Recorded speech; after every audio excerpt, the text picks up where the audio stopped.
내가 너에게 명하는 말을 너희가 가감하지 말고 내가 너에게 명하는 너희 하나님 여호와의 명령을 지키라. 가감한다는 것은 더하거나 뺀다는 것입니다. 하나님의 말씀을 더하거나 빼지 말라. 그러면 사실 이 강대상에서 말씀을 굳이 뭐 더하거나 빼고 할 필요가 없습니다. 있는 그대로 말씀을 전하면 됩니다. 심지어는 어떤 종파는 이 말씀을 자꾸 사람들이 엉뚱한 얘기를 하고 예화를 붙이고 그렇게 하다 보니까 하나님 순수한 말씀을 못 듣는다. 그래서 말씀을 풀어주는 게 아니라 말씀 본문만 읽고 끝나는 교회도 있어요. 본문에 몇 장 몇 절만 딱 읽고 예배 다 했다 하고 끝나는 데도 있습니다. 하지만 예수님께서 가르치는 것과 근면하는 것을 교회의 직임으로 주셨습니다. 그러니까 맡은 자는 이 말씀을 똑바로 가르치고 그것을 조명하는데 도와줘야 된다는 거죠. 그런데 반드시 뭘 조심해야 되냐? 가감하지 마라. 더하거나 빼지 마라 하는 거죠. 더하거나 빼지 말라는 말은 무슨 말입니까? 자기 생각을 넣지 말라는 거죠. 우리 중심이 하나님의 말씀에서 떠나 있으면 자꾸 이렇게 살라 해도 자기가 원하는 대로 듣습니다. 술 먹는 사람들은 이상하게 성경을 찾아가지고 술 먹는 부분이 나오면 봐라, 성경에도 술 먹는 게 있지 않냐? 자기 속으로 그렇게 생각하는 거예요. 그래서 뭐 술 먹는 게 꼭 죄가 아니다. 그렇게 생각하는 마음 자체가 이미 그 마음을 빼앗겨버린 건데, 말씀이 어떻게 했다 저떻게 했다 그 단어에 자꾸 얽매여가지고 자기 마음을 하나님 앞에 지키지 못하면서 말씀이 뭐가 맞고 율법이 뭐가 맞고 그것 자체가 잘못됐다는 거예요. 그것이 율법주의고 그것이 자기 잘난 맛, 자기 의에 불타는 심정이다는 거예요. 그렇지 않다는 겁니다. 우리의 마음이 하나님 앞에 서 있다면 주님이라면 어떻게 하실까? 하나님이 뭘 기뻐하실까? 그런 자세가 되어야 되죠. 첫 번째로 7절에 우리 하나님 여호와께서 우리가 그에게 기도할 때마다 우리에게 가까이 하심과 같이 그 신에 가까이 함을 얻은 나라가 어디 있느냐 했습니다. 하나님 어떤 분이신가? 우리가 기도할 때마다 우리에게 가까이 오시고 우리가 제사할 때마다 우리에게 오셔서 이것을 받으신다. 그런 하나님이 없다. 다른 신 가운데 그런 자가 없다라는 겁니다. 우리 여호와 하나님만이 우리의 예배 가운데 임하시고 우리와 함께 하시고 살아계시는 줄 믿습니다. 이 가까이 계시다는 말은 그 친근감을 얘기하는데 우리와 함께 하신다. 함께 하신다. 함께 하시는데 밖에 있느냐 안에 있느냐 이게 장소를 따질 수가 없죠. 왜? 하나님 영이시니까. 안에도 계시고 밖에도 계시고 항상 우리와 함께 있다는 겁니다. 그러니까 하나님보다 가까이 있는 자, 하나님보다 우리를 잘 아는 자, 우리의 머리털까지 다 세신바된 그 하나님, 그런 하나님이 어디 있느냐? 그런 여호와 하나님과 같은 자가 어디에 있느냐라는 거죠. 그 하나님 알아야 된다. 그 하나님을 만나야 된다는 겁니다. 우리의 머리털까지 다 세신바된, 머리카락 숫자까지 다 세신바된 그 하나님만 알지인데 어떻게 우리가 우리 마음대로 하나님 말씀을 더하거나 빼거나 할 수 있냐는 거죠. 그 살아계신 하나님이 우리와 함께 하시고 그분이 실존이시고 우리 곁에 함께 하시다는 사실을 늘 깨달아 알게 되기를 주의 이름으로 축복합니다. 그러니까 이 영적 싸움을 못하는 거예요. 하나님 우리 곁에 계시고 우리와 함께 하시는 걸 알면 하나님 말씀대로 살 수밖에 없죠. 8절에 보면 다시 설명합니다. 오늘 내가 너에게 선포하는 율법과 같이 그 규례와 법도가 공의로운 큰 나라가 어디 있느냐 했습니다. 이스라엘 백성은 율법과 규례와 법도를 지키기 때문에 공의롭느냐? 그렇지 않습니다. 이 말씀은 무슨 말이냐면 하나님이 공의이시기 때문에 여기에 선포되어진 규례와 법도와 율법은 반드시 하나님의 공의로 선포되어진 것이다라는 거죠. 그러니까 사람이 만든 것이나 자기 감정이나 자기가 원하는 방식대로 지어진 것이 아니니 너희는 하나님 것인 줄 알고 순종해라 이 말이죠. 왜? 하나님은 공평하시고 의로우시니까 그 말씀을 지킨다고 해서 네가 잘못되지 않는다. 하나님 반드시 공의로우시다. 그 말씀을 하는 거예요. 그래서 우리가 이 말씀을 들을 때마다 어떻게 해야 되냐? 하나님 말씀 앞에 순종해야 된다는 거예요. 왜? 하나님 우리 가까이 계셔서 우리에게 하나님의 참된 길을 가르쳐 주시니까 그 하나님을 전적으로 신뢰하고 따라가야 된다는 겁니다. 할렐루야. 두 번째로 14절에 그때 여호와께서 내게 명하사 너희에게 규례와 법도를 교훈하게 하셨나니 이는 너희로 건너가서 얻을 땅에서 행하게 하려 하심이라 하십니다.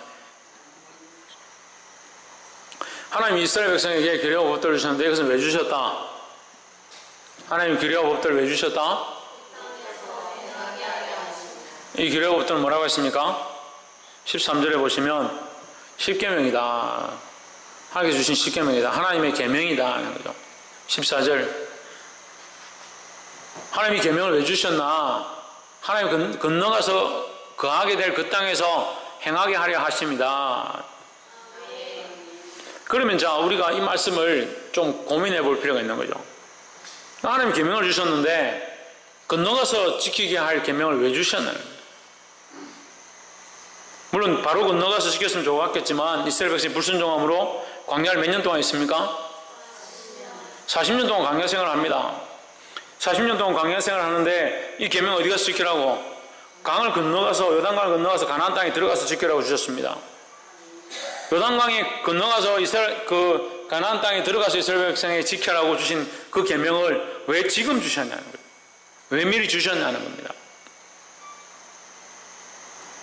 왜 미리 주셨겠습니까? 채원이요.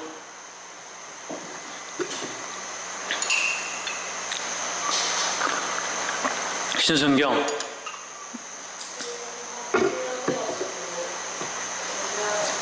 훈련되어서 준비하라고. 신희경.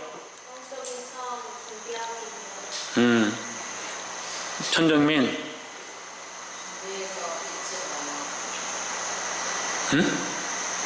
준비되어져서 그런 가운데 가서 잊어버리지 말라고.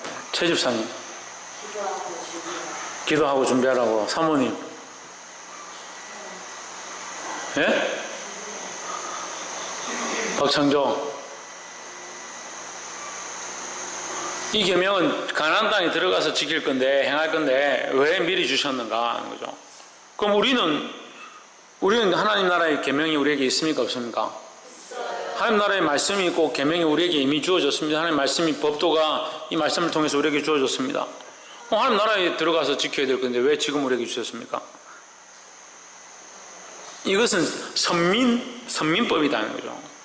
택함 받은 백성에게 준 법이라는 거죠. 이스라엘 백성이 지켜야 될 법이라는 거죠. 그럼 우리에게 주신 이 법은 뭡니까? 하나님 나라의 백성이 지켜야 될 법이다 하는 거죠. 하나님 나라의 백성으로서 마땅히 살아야 될 법이고 하나님 나라의 백성이라면 하나님의 아들이라면 예수 그리스도의 친구라고 말하는 자라면 마땅히 지켜야 될 법을 오늘 우리에게 가르쳐주고 있는 겁니다. 우리는 어떻게 생각합니까? 하나님 나라에 들어가서 잘 지키면 되지, 이 땅에서 아무렇게나 살면 되지, 예수만 믿으면 구원을 얻는다 하는데 하나님 아들 되었으면 천국 간다 하는데 지금 법을 지키는 것이 뭐 중요하냐? 천만의 말씀이에요. 우리가 이 땅 가운데 하나님의 백성으로 살기에 합당한 그런 자들이 되어야 합니다. 하나님의 백성이라면서 하나님의 백성답게 살지 않으면 이 선민사상이 없는 거죠. 택함 받은 자의 모습이 없는 거다는 거죠. 하나님 나라에 들어갈 자로 합당하게 이 땅에서 주의 말씀과 법을 지키며 살기를 주의 이름으로 축복합니다. 거기서 특별히 하나님께서 계속 말씀하시는 게 있어요. 보시면 16절에 두렵건대 스스로 부패하여 자기를 위하여 아무 형상이든지 우상을 새겨 만들되 남자의 형상이라든지 여자의 형상이라든지 17절 땅 위에 있는 아무 짐승의 형상이라든지 하늘에 나는 아무 새의 형상이라든지 땅 위에 기는 아무 곤충의 형상이라든지 땅 아래 물속에 있는 아무 어종의 형상이라든지 만들까 하노라. 19절 또 두렵건대 내가 하늘을 향하여 눈을 들어 이를 성신을 하늘 위에 군중 곧 너희 하나님 여호와께서 천하 만민을 위하여 분정하신 것을 보고 미혹하여 그것에 경배하며 섬길까 하노라 하십니다.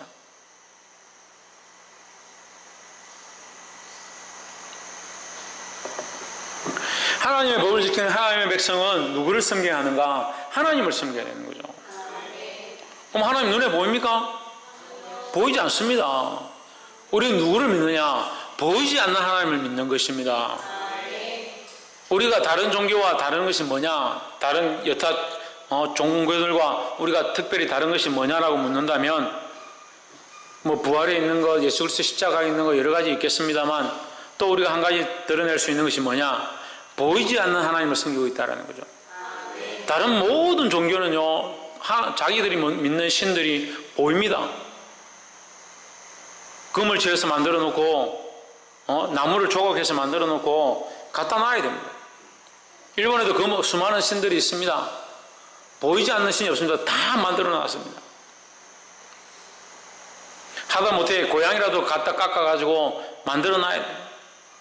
그게 자기들 신이다. 하지만 우리가 믿는 하나님은 보이지 않는 분이다. 보이지 않는 분. 근데 왜 자꾸 만드냐는 거예요. 만드냐는 거예요. 손으로 깎아 만드는 것도 죄고, 홍지는 뭐도 죄고, 손으로 깎아 만들어서 우상을 빚어내는 것도 죄고, 내 스스로가 그것을 나의 신으로 삼아서 만들어 버리는 것도 죄고, 내 마음에 하나님 두기보다 다른 것들을 내 마음에 두기를 원해서, 하나님 사랑하기보다 다른 것들을 더 사랑하기 원해서 그것을 만들기 시작하는 것, 그것이 우상이라는 거예요. 제가 청년들과 학생들을 가르쳐 보니까 이 아이들이 하나님을 떠나기 시작하는 가장 큰 계기가 뭐냐, 자기들이 우상을 만드는 겁니다. 직장을 가졌다, 돈을 벌기 시작한다. 들어갈 때는 하나님 넣어주십시오, 돈 좀 벌게 해주십시오. 들어가고 나면 돈에 매이고, 직장에 매이고, 권위에 매이고, 직위에 매여서 하나님 잊어버립니다.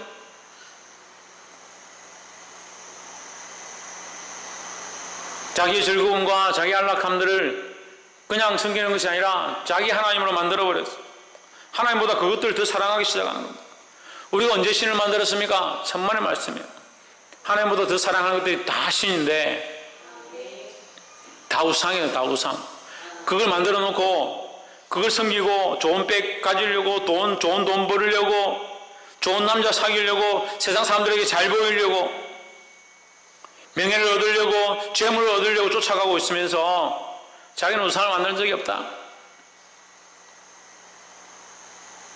우리가 다시 복음으로 돌아가자, 다시 예수께로 돌아가자, 다시 성경으로 돌아가자 외칠 필요 없습니다. 자기 안에 우상 삼아 있는 것들을 다 무너뜨리면 하나님을 향한 바른 눈들을 보게 되어 있습니다. 이걸 하지 않고 계속 복음으로, 성경으로, 그리고 성경 수련하고 성경학교하고 말씀을 가지고 훈련하고 실컷 말씀 통독도 창세기부터 요한계시록, 저는 그 사람들 제일 대단한 것 같아요. 일주일 동안 창세기부터 요한계시록까지 읽기를 하는 겁니다.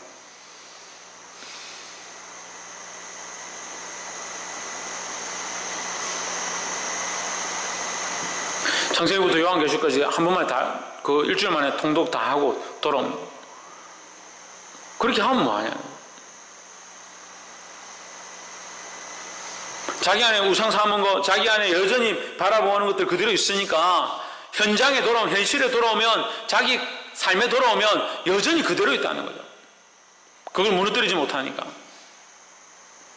그걸 부수해야 된지도 모르고 부수고 싶은 마음도 없고, 그러니까 몸부림치지도 않고 괴로워하지도 않고 고통스러워하는 것도 싫고, 그렇게 하면서 주님의 십자가를 지고 가야 합니다. 여러분, 나는 예수님을 따라가겠습니다. 예수님을 따라가는 게 말로 따라가는 겁니까? 자기가 우상 삼은 거, 자기가 사랑했던 거, 자기가 주인 삼았던 것들을 내려놓기 시작하는 것이 고통이고, 그렇게 하는 것이 하나님은 하나님 되게 하는 일인데, 하나님의 백성이 되려면 그 땅에 들어가서 섬겨야 될 규례와 법도가 뭐냐? 그 우상 삼은 것들을 무너뜨리는 거예요. 또한 그 땅에 들어가서 그 땅을 쳐서 파할 때 어떻게 파냐? 거기에 있는 우상들을 파하는 겁니다. 보게 되기를 주의 이름으로 축원합니다. 23절에 너희는 스스로 삼가서 너희 하나님 여호와께서 너희와 세우신 언약을 잊어버려서 내 하나님 여호와께서 금하신 아무 형상의 우상이든지 조각하지 말라. 내 하나님 여호와는 소멸하는 분이시요 질투하는 하나님이시니라 했습니다. 하나님 뭐하는 하나님이다? 소멸하는 분이시며 질투하시는 하나님이시다 했습니다. 소멸하는 분은 뭡니까? 태워버린다. 태워서 없애버린다는 겁니다. 하나님 아닌 것들을 다 태워 없애신다는 겁니다. 그럼 하나님 아닌 것들로 가득해 있는 우리가 하나님 앞에 나아갈 수 있느냐? 나아갈 수 없죠. 다 태워버리시는데 어떻게 나가겠습니까? 찬양 가운데 그런 찬양이 있습니다. 세상 재물 불탈 때에 너도 타겠구나. 세상 우상 탈 때에 너도 타겠구나. 그런 말씀이, 그런 찬양이 있어요. 우리가 우상을 사랑하고 자기도 모르게 우상 삼은 것들 그걸 쫓아가다 보면 결국 그것이 불탈 때 자기 인생도 타버리고 없어지는 겁니다. 우리가 60년이 남았습니다. 인생이 50년이 남았습니다. 40년이 남았습니다. 그 남은 생애 동안 주와 복음을 위해 살아야 이것이 불탈 게 없는데 자기와 자기 육신과 자기가 사랑하는 것들과 자기가 끊지 못하는 것들을 여전히 섬기고 살아가면 이것들을 하나님 앞에 소멸될 때 같이 인생도 소멸되고 남는 게 없다.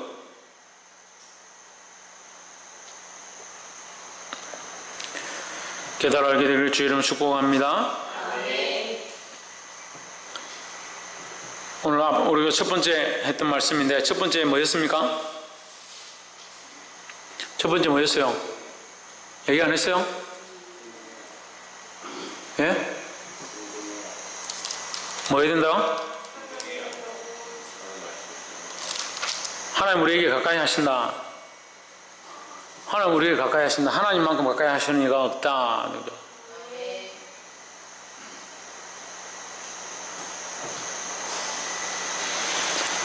29절 한번 보십시오. 그러면 내가 거기서 내 하나님 여호와를 구하게 되리니 만일 마음을 다하고 성품을 다하여 그를 구하면 만나리라 했습니다. 이 무슨 말씀이냐면 이 모세를 통해서 이 예언의 말씀이 주어졌는데 너희가 타락해서 우상을 섬기면 반드시 너희가 파함을 당하고 끌려가서 포로가 될 것이다. 그 말씀을 하는 거예요. 예언하는 거예요. 그래서 너희가 다시 회개해서 돌이키면 27절 보십시오. 여호와께서 너희를 열국 중에 흩으실 것이요 여호와께서 너희를 쫓아보내실 그 열국 중에서 너희의 남은 수가 많지 못할 것이며 28절 너희는 거기서 사람의 손으로 만든 바 보지도 못하며 듣지도 못하며 먹지도 못하며 냄새도 맡지 못하는 목석의 신들을 섬기리라 했습니다. 왜 이렇게 된다고요? 왜 이렇게 된다고요? 우상을 섬기면 첫 번째 하나님 우리 가까이 계시다 하는 거고 두 번째 뭐였습니까? 하나님의 백성으로 하나님의 선민으로 하나님의 명령을 지켜야 된다. 하나님의 율법을 지켜야 된다는 거죠. 그 하나님의 계명을 지키지 않는 가장 큰 모습이 뭐다? 우상을 만드는 것이다 하는 거죠. 이 우상을 만들었기 때문에 28절에 너희는 거기서 사람의 손으로 만든 바 보지도 듣지도 먹지도 못하고 냄새도 맡지 못하는 목소의 신을 섬기게 될 것이다. 왜? 너희가 우상을 섬겼으니까. 우상을 섬긴 자의 결국은 우상을 섬기게 된다는 거죠. 이 말은 무슨 말입니까? 우상을 섬긴 자는 결국 망한다는 겁니다. 그 목석이 너희를 구원할 수 있느냐? 이렇게 되는 거예요. 거꾸로 뒤집어서 인생 가운데 적용하면 목석이 결국 너희를 구원할 수 있느냐? 그건 생명이 없는데 어떻게 구원하냐? 우리가 우상을 섬기면 우상은 결국 사단 마귀와 연결되어 있다는 거죠. 참 어려운 말씀인데 여러분이 남자친구를 사랑한다. 그럼 남자친구를 사랑하는 것이 사단이 주는 마음이에요. 이렇게 말하면 참 이게 사람이 시험 되기 쉽습니다. 남편을 하나님보다 더 사랑한다. 그럼 남편을 사랑하는 게 사단이 주는 마음이에요. 시험 들기 딱 좋죠. 아이고 이게 무슨 소리고 도대체. 남편이 사단이라는 게 아니라 사단이 우리에게 그런 마음을 줘서 하나님보다 다른 것들을 사랑하게 하는 겁니다. 그럼 결국 그 결과가 뭡니까? 그 결과가 뭡니까? 사단이 원하는 길을 가는 거죠. 이 결과라고 얘기하는 거예요. 너희가 결국 목석의 신들을 섬기게 되는 망하는 길로 간다라는 거죠. 31절에 내 하나님 여호와는 자비하신 하나님이시라 그가 너를